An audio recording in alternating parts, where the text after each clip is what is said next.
All right, hey everybody. So today I'm gonna go mix up some soil for my cacti and succulents, and it's gonna be quite a different mix than what I've used in the past. So I just want to show you what I'm doing, what the ingredients are, and the proportions, and just explain to you why I'm making the decisions that I'm making, so that you can understand a little more about soil and might help you find a better mix for your own plants. Okay, so ingredient number one, bark. So this bark is all sized between 3/8 inch down to fines, which is the powder. So you see mostly it's very chunky, and so this is good because it holds lots of moisture and nutrients, but it also creates lots of air pockets, which are really beneficial to the roots. And it's not going to break down very quickly, so this is going to last a long time before it turns into powder and compacts, which will hurt your root system. So generally your plant will outgrow its pot well before this stuff breaks down. Okay, so ingredient number two, this would be potting mix, but instead I'm using bark fines. So this is just all powdery, tiny bark, ground up pieces of bark. This holds tons of moisture, but it also dries out pretty quickly, so it's going to be really good for cacti and succulents in particular, but I've also been using it for all my plants recently and they all seem to do really well. Okay, ingredient number three. Now we've got some options. So this is lava rocks, all 3/8 inch and below. This is going to be really good. It provides structure, aeration, and drainage, but also holds some moisture and nutrients, so that can be good. But for cacti and succulents, maybe, depending on if your area is really wet, you might not want to use this. So I also have this stuff. This is granite, and this will not hold any moisture or nutrients whatsoever. So all this does is add a lot more drainage and structure to your soil. And as these pieces get stuck between the pieces of bark, it's going to create a lot of air pockets, which are going to be really beneficial. Now you can see the size of this is quite small compared to the lava. So I'm tending towards wanting to use this for my cacti and succulents because this is going to be evenly distributed throughout the mix, creating lots of small air pockets everywhere rather than just creating a few larger pockets here or there. But if you want more moisture or less moisture, you can choose one of these options, which will work better for you. Now the last option is sand. So I just sifted this sand so you can see it's fairly coarse as far as sands go. So if you can get something like this, this will work okay. Generally most sands that I've seen for sale anywhere are too fine and powdery, and all they're going to do is plug up all of those air pockets that we're trying to create.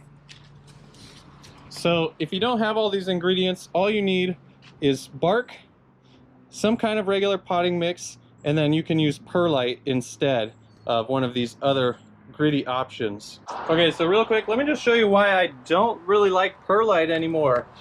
Look at this. Perlite. So perlite floats, and over time it's going to float up to the top. So all this stuff here, like, that's a lot of perlite, and none of it is increasing the drainage or aeration whatsoever. It's just sitting there on top of the soil, and I have no way to get it back in.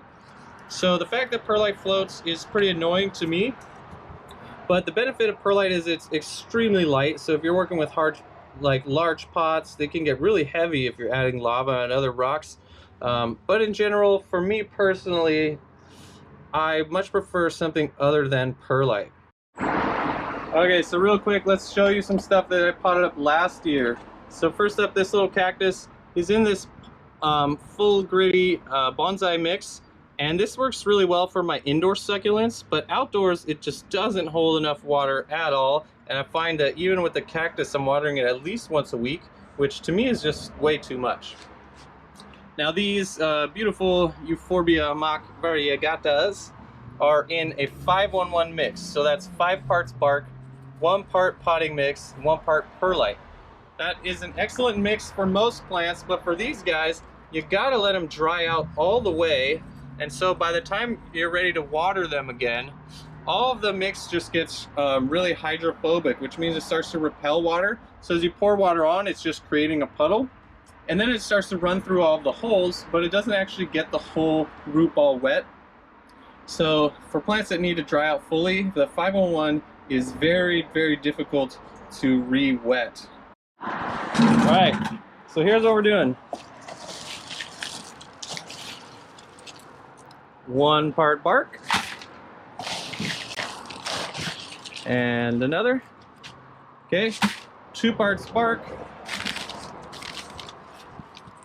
1 part either potting mix, or for me it's bark fines, but this could also be peat moss or cocoa coir.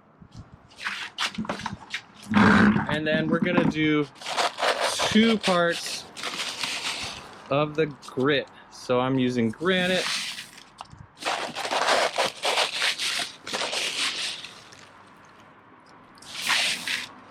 Okay, so 2 parts bark, 1 part potting mix, 2 parts grit. I'm using granite. You could use perlite or coarse sand or lava or pumice. All right, so let's mix it up.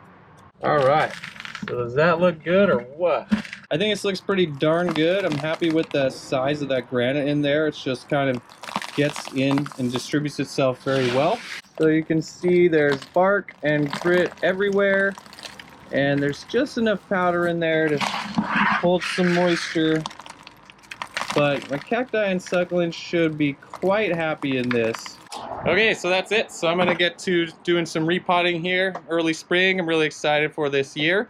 I will let you know how this mix goes, but I'm confident that this will definitely be a great choice for all cacti and succulents. So I hope this helps you come up with your own mixes, and I hope you have a lot of fun experimenting with different soils as I do.